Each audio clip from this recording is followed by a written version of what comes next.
শিব ঠাকুর নিয়ে আমরা বেরিয়ে পড়েছি রানাঘাট থেকে। এতদিন শিব ঠাকুর রানাঘাটেই ছিল, আমার শিব ঠাকুর রানাঘাটে ছিল, যাই হোক।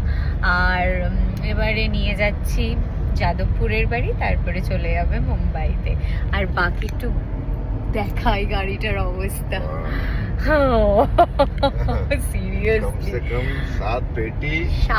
আচ্ছা, গাড়ির একটা আমি বলি ঘটনাটা কি হয়েছিল। আমাদের গাড়ি নিয়ে যাওয়ার কথা ছিল কিয়া, কিন্তু সকালবেলা উঠে শুনলাম টিঙ্কু ভাইয়ার গাড়িটা খারাপ হয়ে গেছে।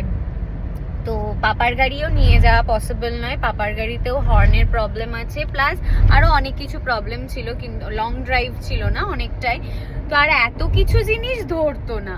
তো তারপরে আঙ্কেলের গাড়ি, মানে কৌশিকদার বাবা, তো ডক্টর ক্রে প্রধান, তো ওই আঙ্কেলের গাড়ি অন্য গাড়ি নেওয়ার কথা ছিল। তো সাডেনলি আন্টিও বলল যে না, ওই গাড়িটা নিতে হবে না, তোমরা এই গাড়িটা নিয়ে যাও। বলে না ওই পগার পা হয়ে যায় জিনিসটা, মানে সিরিয়াসলি ভাবতে পারিনি। প্রথমে একটু ভয় লাগছিল যে সানি আবার এত দূর আসবে এত বড় গাড়ি নিয়ে।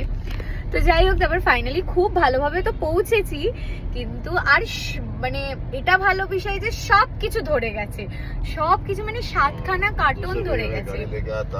तो नहीं होता इसने पूरा पेटी पैक जिसको बोलते हैं ना, पूरा पेटी पैक। হ্যাঁ, আর বাবাও খুব সুন্দর করে প্যাকিং করেছে। एकदम मेरा चांद के रोशन चेहरा ससुर जी, बहुत ही बढ़िया करके पैकिंग पैकिंग करते हैं, एकदम वैसी पैकिंग किया। और इतने बहुत काम किया, सिर्फ 2 ट्रॉली उसने अपना काम किया, बाकी माँ पापा ने पूरा। हाँ, मैंने कुछ नहीं किया, हर टाइम मेरी बात बोलने जा रहे हो। ও সকাল থেকে এক কথা। তো যাই হোক, এইগুলো তো হয়েছে, সকাল থেকে এইসব চললো। ফাইনালি এইবারে আমরা যাচ্ছি বাড়ি।